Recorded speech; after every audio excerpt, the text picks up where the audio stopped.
તો કેમ છો મારા વાલા ખેડૂત મિત્રો? મજામાં છો? અને મજામાં ન હોય તો કાંઈ વાંધો નહીં, અમુક જગ્યાએ વરસાદ શરૂ થઈ ગયો છે હવે, તો મોજે દરિયા રાખવાનું અને વરસાદ શરૂ થાય એટલે આનંદ મંગલ કે નહીં.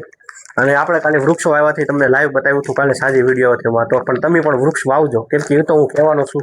તમને ખોટું લાગે તો ઠીક છે, સારું લાગે તો કોમેન્ટ બોક્સમાં લખજો. તબિયત થોડીક રેડી નથી, પણ મને એવું થયું છે કે અમુક ખેડૂતના પ્રશ્ન આવે છે, થોડુંક સોલ્યુશન આપી, કેમ કે વિડીયો દેવાથી 10 જણા સુધરે તો આપણને કોઈ પણ પ્રકારનો વાંધો ન હોવો જોઈએ.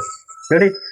આ છે ફાલ માટેની કોઈ પણ શાકભાજી આવે, પણ આપણો સ્પેશિયલ ટોપિક શું છે કે રીંગણામાં ઉત્પાદન વધારવા માટેની આખી મેથડ થોડીક, મતલબ અત્યારે કોઈ રીંગણી શરૂ હોય, ઉત્પાદન ન વધતું હોય તો ફાલ વધારવું એની માટે જ મેથડની વાત કરશું. આ છે સનરાઈઝ. રેડી? હવે આની સાથે બીજી કોઈ પણ કેમિકલ વાળી દવા નથી ફૂગનાશક વાપરવું, નથી ઈયળની દવા વાપરવું, આ એકલી સાટવાની. આની સાથે કોઈ પણ કંપની તમે ગ્રેડ વાપરી શકો છો.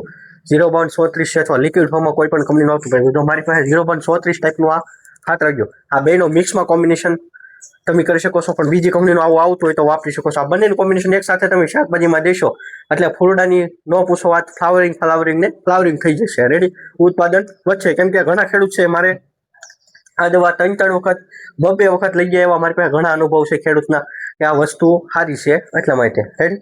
હવે આવે પછી નીચે ખાતર પાવું. તો ખાતરમાં તો આપણી પાસે જો લિક્વિડમાં DEP છે, પોટાશવાળું છે, તો પછી તો શું ઘટે? રેડી? આ ડ્રીપિયા પ્લસ, આ બહુ વસ્તુ સારી છે. આ ખાતર નીચેથી પાણીમાં પાવાનું છે. ફૂલડા આવ્યા પછી ફૂલડાને મોટું તો કરવું જોઈએ ને, કંઈ ઠામું ખાતર આપ્યા વગર તો નથી થવાનું. કેમ કે આપણે કામ કરવું છે તો ખાવું તો જોવે, તો છોડને પણ ખોરાક જોવે, તો એને ખોરાક તો પણ દેવો પડે. તો એવી જ રીતે આ DEP ખાતર અને આ પોટાશવાળું ખાતર, આ બંને આપી દો, સાથે આપી શકો. આ 1 લીટર 1.5 વીઘામાં થાય છે, આ 1 લીટર 2 વીઘામાં થાય છે. રેડી? એ પણ આપણે કહી દઈએ. કિંમત ફોન કરશો એટલે હું કહી દે, મોબાઈલ નંબર આપેલો છે. પણ હવે જે આપણે 2 મેથડ જાણવાની છે અલગ, એ હવે આવે છે વિડીયોમાં.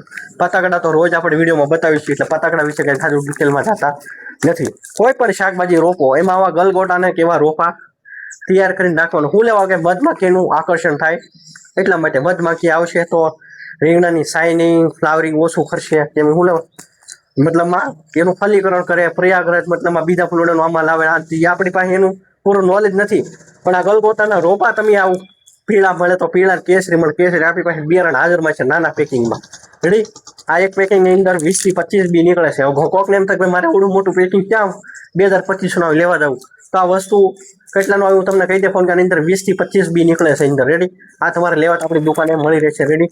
કેમ કે હવે તમે 1 વીઘા રીંગણી કરો, તમે કહો કે રાજુભાઈ હવે ક્યાં ઓલું 2000 વાળું પેકેટ લાવો, કે અમારે 1000 બી નાખવા છે, તો તમારી મતલબ 1 વીઘામાં 20 થી 25 છોડવા એટલે લાખ થઈ જાય, અને વધારે નાખો એટલો ફાયદો. આ શાકભાજીમાં હાલે, તમે રીંગણી બનાવો કે મરચી બનાવો, બધામાં ગલગોટાના કરવાના. હવે તમારો પ્રશ્ન આવે કે રાજુભાઈ તમે રોજ ખાતર બતાવો છો અને રોજ તમે ફાલનું બતાવો, પણ તમારી પાસે કોઈ હારી ઈયળની દવા છે? હા, ઈયળની દવા છે આપણી પાસે. હા, 15 ml એકલી નાખવાની ટેગ હકીમાં. એટલે 15 ml જ માપશે. આની સાથે કોઈ પણ કંપની સારું ગુંદરિયું, અને બને ત્યાં સુધી કોઈ પણ કંપનીનું નીમ ઓઇલ વાપરો. રેડી? અત્યારમાં મારે ખેડૂતનો ફોન આવ્યો. રેડી? નીમ ઓઇલ વાપરે છે 10 કે તમે આવું કોઈ નીમ ઓઇલ રાખો છો? મેં દા આપણે રાખી છે, તો મને કે અમે દર વર્ષે વાપરી છીએ અને રિઝલ્ટ સારું મળે છે. તો એવી જ રીતે આ નીમ ઓઇલ છે. રેડી? 10,000 ppm થી લઈને 5,000 ppm નું અમુક આવતું હોય એ તમે શાકભાજી વાપરી શકો છો. તો આ બેનું કોમ્બિનેશન એક સાથે કરી શકો છો. ઈયળમાં પણ સારી રાહત મળશે ને DTU હોય આપણો, ડીટાની શાઇનિંગમાં ફેર પડશે, પ્લસ રીંગણાના કલરમાં પણ ફેરફાર થશે. જે મને માહિતી લાગી મેં શેર કરી છે. આ ઈયળની દવા સારી છે, આનો તમારા ફોટો પાડીને તમારા વિસ્તારમાં બતાવી શકો છો. આપણી પાસે અવેલેબલ છે. 15 ml માપ છે, અને સાથે નીમ ઓઇલ વાપરજો ખાસ કરીને. રેડી? કેમ કે આપણે ઊંધા ખર્ચા કરીએ છીએ, અમુક વખત જરૂર હોય કાંઈ નાખીએ છીએ કાંઈ. રેડી? આપણે ઘણી વખત કહીએ છીએ ભાઈ ગુંદરિયું નાખવાની, અરે મન કે અત્યારે તો ઉનાળો છે, હું ગુંદરિયું નાખે રાજુભાઈ, પણ ગુંદરિયાનું કામ અલગ હોય છે, સ્ટીકરનું કામ અલગ હોય છે, એ સમજવું જરૂરી છે. કેમ કે રોજ આપણે ઘણું સમજાવી ફિલ્મની ઘોડે આખો કલાક ખેંચી લઈએ તો એ તમને કંટાળો આવે. ફિલ્મ જોઈ તો અમુક વખત એવો ટોપિક આવે તો કાંઈ વધારે કહેતા નથી, તોય પણ મેં ઘણું સમજાવ્યું છે. તમને સમજાણું હોય તો આનું થોડું ઘણું પાલન કરજો, અને વૃક્ષો વાવવાનું પણ ભૂલતા નહીં. મળીશું કાલે નવા વિડીયો સાથે.